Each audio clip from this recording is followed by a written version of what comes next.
Pour notre cours de français d'aujourd'hui, on a comme grand thème les niveaux de langue. Ensuite, nous allons voir le plan.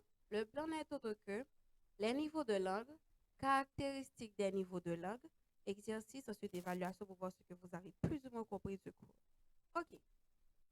Les différences de langue. Je ne sais pas si tu t'en es sans doute déjà rendu compte. On ne parle pas toujours de la même façon selon les circonstances et les personnes à qui on s'adresse. Ainsi, à l'école, parfois tu sais que tu peux tutoyer une personne, mais que tu dois vous voir une autre. Donc, c'est simple. Si je côtoie mes camarades, donc je vais leur dire normalement, tu as fait ceci, tu as fait cela. Mais tandis que si c'est mon professeur comme mon directeur, je vais lui dire, vous avez fait, vous ne m'avez pas donné ceci, vous n'avez pas fait cela. Donc, c'est comme ça que je vais leur parler. Donc, quand tu t'exprimes en français, il peut y avoir des différences aussi de la façon d'exprimer les choses, selon le milieu culturel, social du locuteur, celui qui parle, ou de l'interlocuteur, celui qui écoute. Donc, la langue est diversement employée. On parle alors de niveau de langue. Donc, dans chaque milieu différent, on a une façon de s'exprimer. Je suis chez moi, j'ai une façon de m'exprimer avec mes soeurs et frères.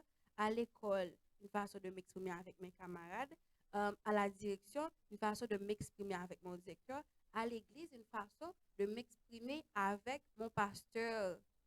Donc, à chaque endroit, on a un niveau de langage à respecter ou encore à donner. Des niveaux de langue maintenant. On a comme premier type de langue, on a le langage familier. Dans le langage familier, le locuteur ne se surveille pas. Il emploie des mots ou encore des expressions qu'il écartait sans hésitation dans des circonstances solennelles, c'est-à-dire officielles ou encore publiques, ou même courantes. Parfois, on constate l'apparition des mots appartenant à l'argot.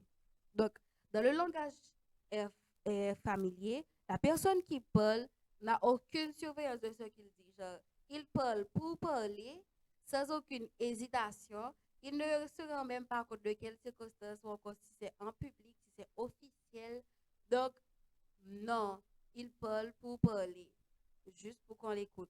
Donc, il n'y a pas de registre à vraiment soutenir. Donc, dans sa façon de parler, on voit un peu de l'argot. L'argot, c'est quoi?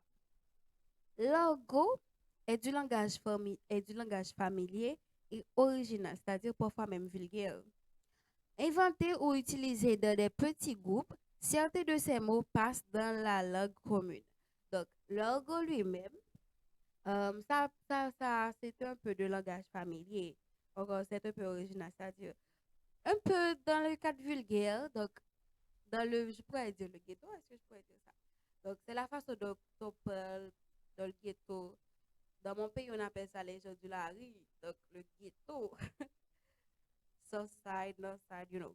Bon, ok. Donc, en gros, c'est plus ou moins ça. Tandis que langage courant lui-même qui s'allie.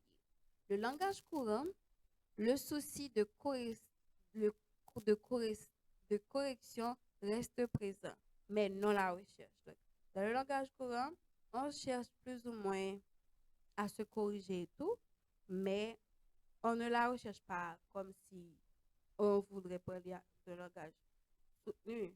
Donc, on parle et tout, mais c'est différent par rapport avec le langage soutenu. On va voir ce que c'est le langage soutenu.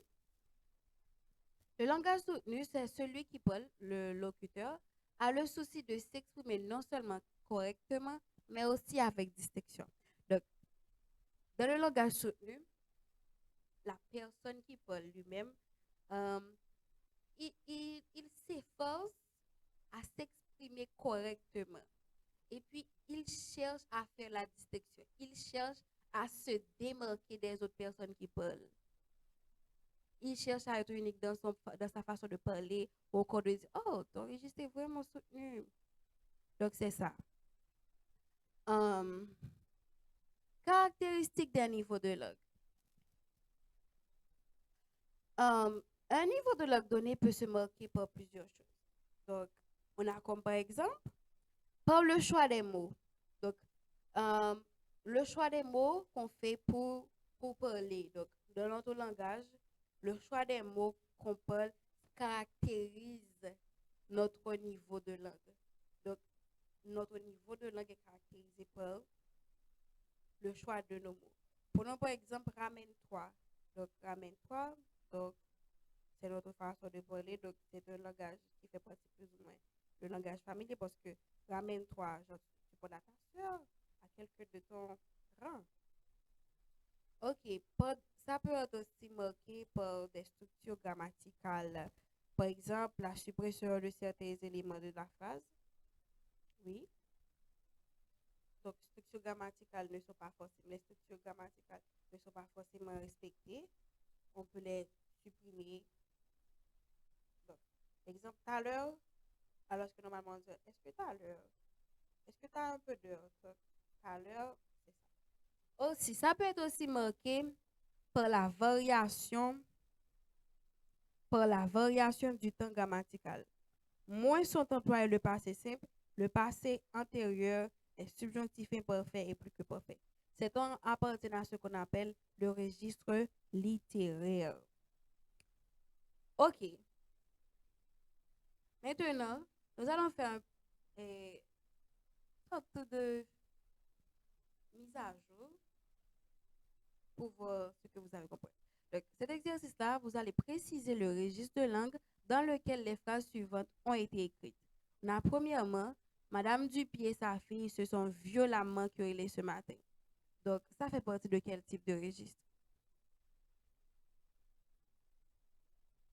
Oui, c'est le registre courant. Encore, le langage courant. OK. Deuxième question. Ta voiture fait un bruit bizarre. Ça fait partie de quel type de langage? Ou encore quel registre de langage?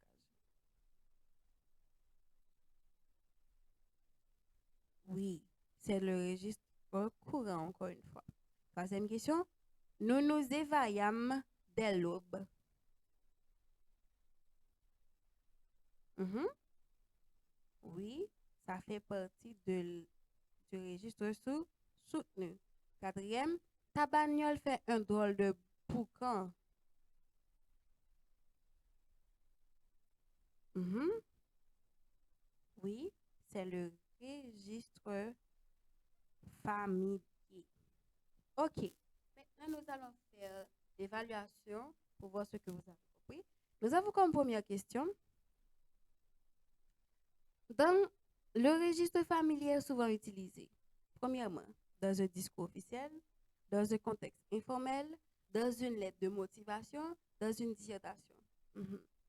C'est souvent utilisé dans quel type de contexte? Dans quel contexte? Oui, c'est le petit b dans un contexte informel. Deuxième question.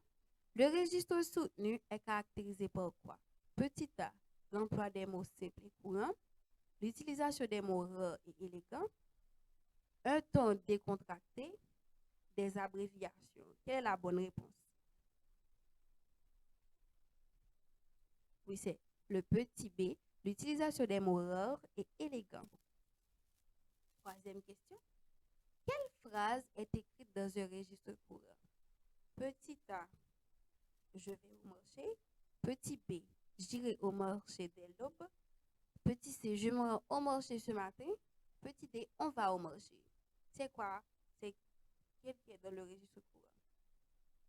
Oui, c'est le petit a, je vais au marché. Quatrième question.